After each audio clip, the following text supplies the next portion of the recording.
교도소나 발전소 같은 곳은 이 지역마다 유치를 기피하는 이른바 님비 시설로 꼽혀왔습니다. 그런데 인구가 급격히 줄면서 일부 지역은 이런 기피 시설이라도 만들어달라며 팔을 걷어붙이고 있습니다. 윤두열 기자가 취재했습니다. 운동장에 주민 만여 명이 모였습니다. 전체 국민 3분의 2 정도 되는 숫자입니다. 주민들이 모인 건 양수발전소 유치를 촉구하기 위해서입니다. 물을 끌어다 전기를 만드는 양수발전소를 지으면 수몰 지역이 생깁니다. 나무를 베어내고 고압 송전탑을 세워야 합니다. 환경 파괴가 뒤따르기 때문에 대표적인 기피 시설 가운데 하나입니다. 그런데 경북 영양군은 어서 오라며 유치전에 뛰어들었습니다. 주민 다수도 동의하고 있습니다. 이유는 하나입니다. 전국에서 울릉 빼곤 인구가 가장 적은 곳인데 무슨 수를 써도 인구가 줄고 있기 때문입니다.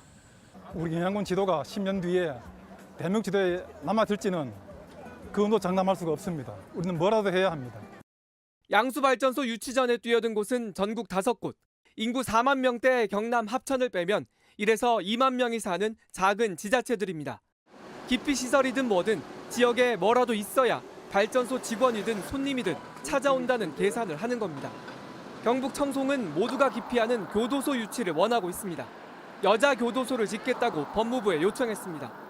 경기 화성이 후보지였는데 주민 반대에 부딪히자 틈을 노렸습니다. 점점 사람들이 뭐 어디 나가시고 자녀들 학교 때문에 나가시고 반찬 사러 오시고 족발 사러 오시고 내 고장이 없어질지 모른다는 절박함에 누군가에겐 혐오시설이 다른 누군가에겐 마지막 심폐소생술이 됐습니다. JTBC 윤두열입니다.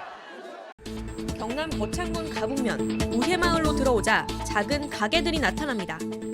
가북면 지역에서 식당이 몇 곳 정도 있어요? 3곳 정도 있는데 한 군데는 여기 있고.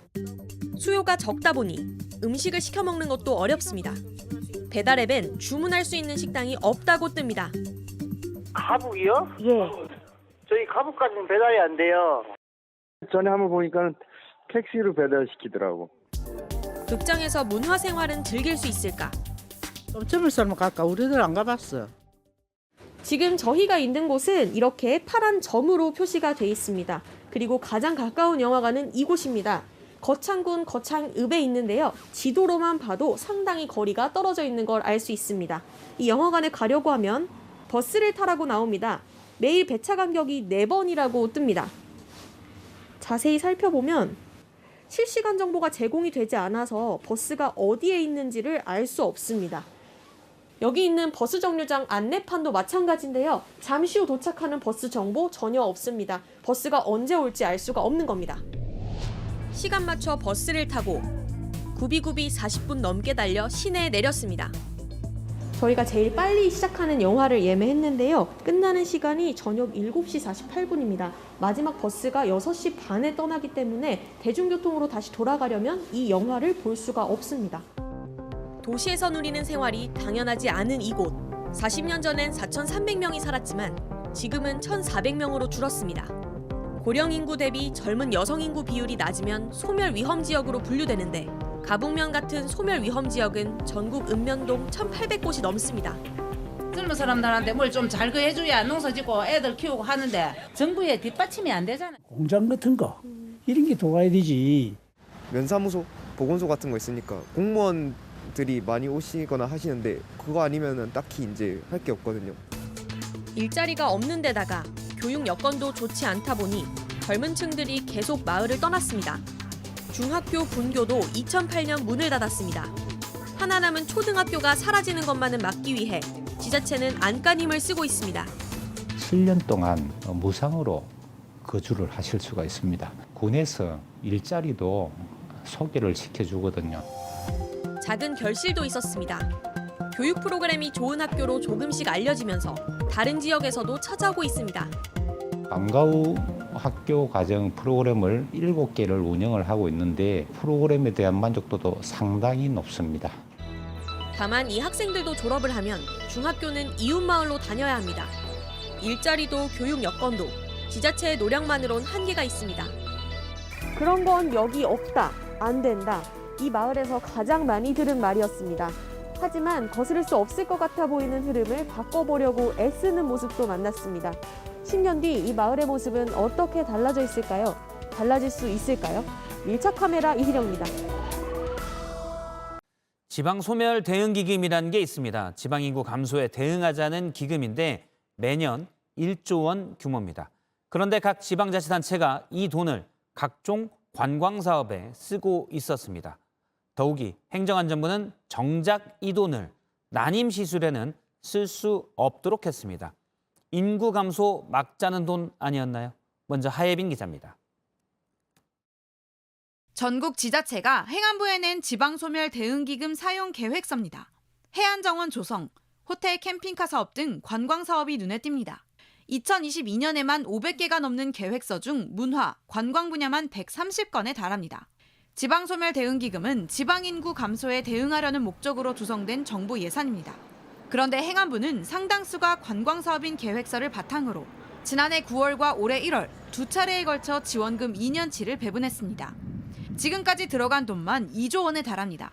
이런 가운데 행안부는 최근 지방소멸 대응기금을 난임시술 지원에 쓰자는 복지부 제안에는 부정적인 입장을 밝힌 걸로 확인됐습니다. 현금성 복지는 사용 지침과 맞지 않는다는 이유로 사실상 난임부부 지원은 안 된다는 결론을 낸 겁니다. 정작 인구 감소 대응과 직결되는 저출산 예산은 막으면서 본래 목적과 거리가 있는 관광성 사업에만 지방소멸 대응기금을 편성한다는 지적이 나옵니다. 인구 증가를 위한 하나의 방안이라는 측면에서 지방소멸 대책이라고 할 수 있겠죠. 전형적인 탁상 행정식 발상이라고 생각합니다. JTBC 하혜빈입니다. 저희가 실제로 이 기금이 집행되고 있는 현장을 확인해 봤습니다. 인구 감소를 막겠다는 기금인데 분수를 만들거나 골프장을 짓는 데 쓰였습니다. 골프장이 없어서 저출산인가요? 최승기 기자입니다. 8차선 도로 옆 화단, 조경 작업이 한창입니다. 부산 중구청은 이르면 올해 말 이곳에 분수광장을 만들 계획입니다. 분수광장이 들어서는 예정지입니다. LED 분수와 조형물 등을 만드는데 지방소멸대응기금 10억 원이 쓰입니다. 시민들은 회의적입니다. 분수를 짓는다고 해도 인구가 유지가 되거나 늘어나거나 하는 건 전혀 없을 것 같습니다. 특히 이 분수광장은 부산 중구청장의 대표 공약 사업. 지방소멸 대응 예산을 지자체장의 공약 사업에 쓴 건데 중구청은 사업 신청 시간이 부족했다고 해명했습니다.